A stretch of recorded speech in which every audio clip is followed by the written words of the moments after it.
All right, so today we're diving into a really fascinating essay that uses psychology to build a profile of power, and it uses Donald Trump as its main case study. The whole argument is that if you really want to understand the actions, you first have to understand the human nature behind the public mask. So, the source material kicks everything off with this single, powerful question. The point it makes is that this isn't some theoretical debate anymore. It's something we're all watching play out in real time. And really, this one question sets the stage for the entire analysis that follows.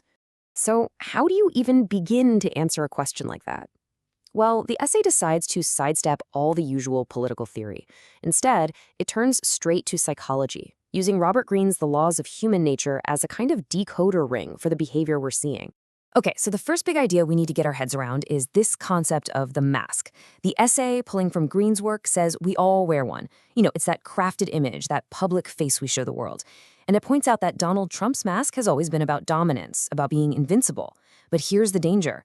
When a person starts to truly believe that their own performance is who they actually are, the analysis then zooms in on a specific moment where it claims this carefully built mask started to show some pretty visible cracks, revealing the first signs of what it calls internal chaos.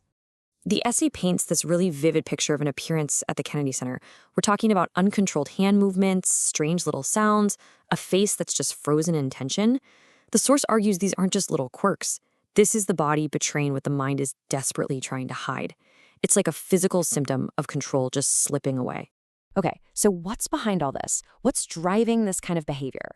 The essay argues that it really boils down to two key psychological laws from Greene's work. First up is what the book calls the law of compulsive attention. The essay's point is that for some people, attention isn't just nice to have.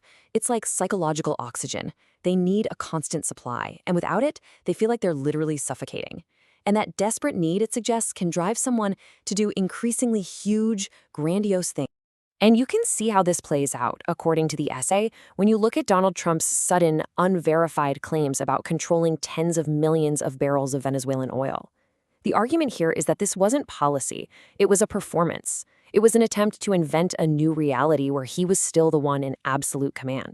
And that leads right into the second big psychological driver here, the illusion of omnipotence. According to this analysis, when you're surrounded by people who never challenge you, when you're totally insulated from consequences, you can start to believe that just saying something makes it true. It's like reality itself just becomes another thing you can negotiate or bend to your will. So what happens when all that internal pressure, that deep insecurity and frustration, just gets to be too much to hold in? The essay argues it has to go somewhere. It gets redirected, and it turns outward as aggression. This is a classic move our brains make. It's called displacement. It's like when you have a terrible day at work, you can't yell at your boss, so you go home and you kick the trash can. When you can't control the real source of your anxiety, you lash out at easier, safer targets to feel powerful again. And the essay points to some really specific examples of what it considers these weaker targets. It cites aggression aimed at kids and teachers, at state governments, even at the Capitol Police.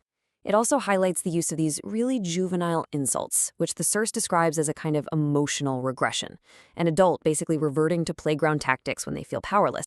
And right alongside that, you've got another really powerful mechanism at play, projection. The source uses this incredible phrase to describe it, calling it a confession disguised as an accusation. It's that thing people do when they accuse others of the exact faults they can't possibly face in themselves. And this is where the essay really lays it out. Almost like a receipt. Look at this side-by-side comparison it presents. Donald Trump accuses the Capitol Police of violence, while his administration is fabricating official records. He accuses Democrats of authoritarianism, while his administration is suppressing information. According to this analysis, every single accusation is like a mirror, reflecting his own actions right back. Now, the analysis argues that this isn't just some random chaos. No, it's actually escalating into something the source calls a coherent authoritarian reflex. And the prime example they use to back this up is the official White House timeline of January 6th. The essay argues this isn't just political spin. It's a deliberate, calculated attempt to rewrite collective memory. By reframing what happened, calling protesters peaceful, and blaming the police, the source claims this is the ultimate power move, actually trying to control the past itself. And this lens isn't just for domestic stuff. The essay applies the exact same logic to foreign policy. specifically looking at the bizarre proposal to acquire Greenland. It basically dismisses this as any kind of serious strategy and instead calls it a conqueror fantasy, pure impulse, a psychological need for dominance dressed up to look like policy. So what looks like total chaos, the source says actually follows a pretty clear escalating pattern. Think of it like a 4-step playbook. Step 1, rewrite the past. Step 2, create foreign crises to distract everyone. Step 3, threaten your allies to look strong. And finally, step 4, when you're challenged, just abandon all restraint. But here's the thing. The essay argues that all this chaos, all this escalation, it isn't just happening for no reason. It's all circling around one single powerful thing, like a center of gravity. And that thing, that core, is a deep, profound fear of exposure. It's not about being punished. The source argues it's about the absolute terror of having that mask, that image of power and invincibility ripped off in front of the entire world. And then the essay makes its most direct and frankly explosive claim. It names what it believes is the very center of that fear, the gravity well pulling everything in. The unreleased Epstein files. It puts that forward as the ultimate source of this fear of exposure. Okay, so this all brings us to the essay's final act, its ultimate warning about where a psychological pattern like this almost always ends up. And the crucial takeaway here, the big so what, is that the essay frames this as something bigger than just one person.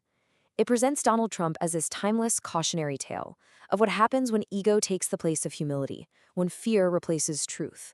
It's a warning about what happens anywhere when power just amplifies our worst impulses because human nature itself goes completely unexamined. And that leaves us with the essay's final, haunting question for us to think about.